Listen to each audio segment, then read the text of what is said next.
सुप्रभात बच्चों।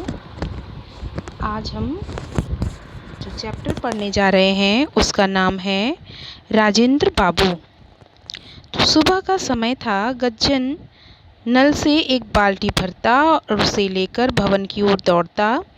इस बीच नल के नीचे रखी बाल्टी भर जाती। वह उसे उठाता और लेकर दौड़ा दौड़ा भीतर जाता।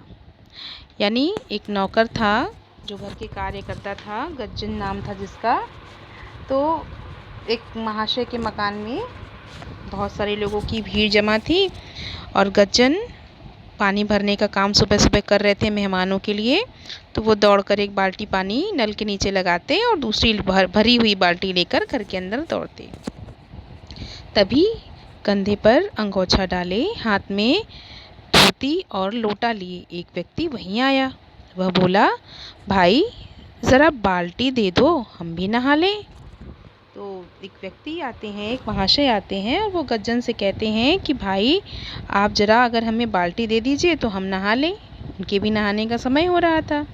तो गज्जन ने कहा कि तुम्हें क्या जल्दी है, कुछ देर रुक जाओ, अभी हमें भीतर पानी पहुंचाना है। गज्जन ने कहा, बस एक बाल्टी दे दो, झट से 2-4 लोटे पानी डाल लेंगे। उस व्यक्ति ने कहा, यानी जो महाशय थे, उन्होंने कहा कि भाई बस एक बाल्टी दे दो, थोड़ी देर में बस हम तुम्हें वापस कर देंगे। मगर गज्जन माने नहीं। अरे तुम समझते क्यों नहीं, आज सभा है, भीतर बड़े बड़े लोग आए हुए हैं, उनके नहाने के लिए हर कमरे में पानी पहुंचाना है, देर मत करवाओ। गज्जन ने बाल्टी लेकर जाते हुए कहा।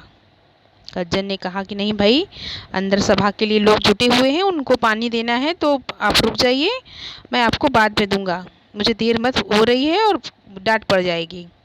तो अच्छा लाओ, हम भी मदद कर देते हैं, वह व्यक्ति बोला। तो उन्होंने उन महाशय ने कहा कि चलो ठीक है, तुमको देर हो रही है तो हम तुम्हारी मदद कर देते हैं। उस व्यक्ति ने धोती गर्दन पर डाली, लोटा रखा और बाल्टी भरते ही दौड़ दौड़ कर गज्जन को पकड़ाने लगा। थोड़ी देर में सभी कमरों में पानी पहुंच गया।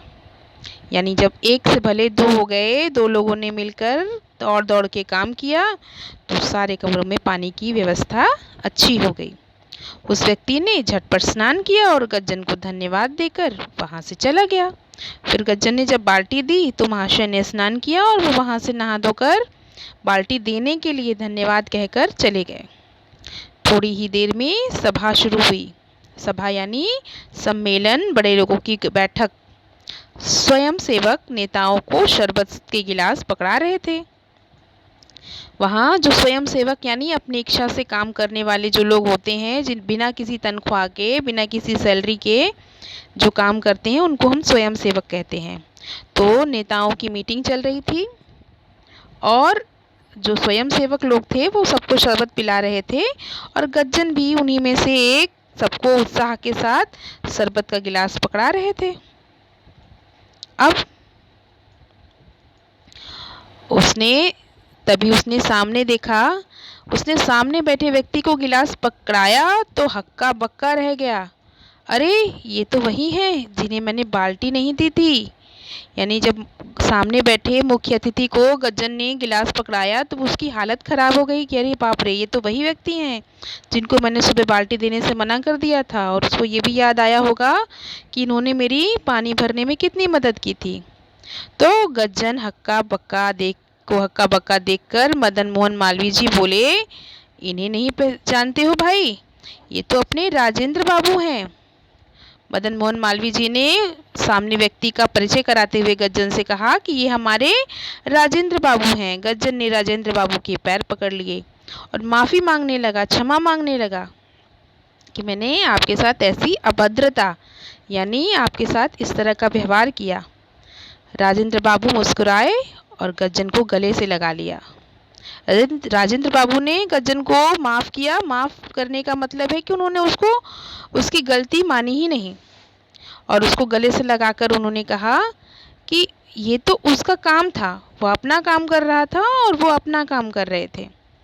तो उन्होंने उसको कोई सज़ा नहीं दी और किसी तरह की डांट फटकार भी नहीं लगाई, क्योंकि वो बहुत ही सीधे सरल व्यक्ति थे। ऐसे सादगी के पुजारी थे राजेंद्र बाबू, जो कि हमारे पहले राष्ट्रपति बने। राष्ट्रपति भवन में रहने पर भी राजेंद्र बाबू के रहन सहन में कोई अंतर नहीं आया। वे हमेशा एक साधारण किसान की तरह जीवन बिताते थे और देश की सेवा करते थे। तो हमेशा बड़े लोगों में अच्छी बात होती है कि उनको अपने पद का, पैसे का कोई अहंकार नहीं होता। वे हमेशा दूसरों को अपने जैसा ही समझते हैं और हमेशा सबके साथ एक समान व्यवहार करते हैं। तो हमें सभी के साथ समान व्यवहार करना चाहिए और हमेशा साधारण जीवन की तरफ ध्यान देना चाहिए। झूठी चमक दमक से हमारा जीवन अच्छा और उन्नत नहीं बनेगा, बल्कि हमारी सादगी ही हमारे शारीरिक और मानसिक सौंदर्य का कारण बनेगी। धन्यवाद आज के लिए।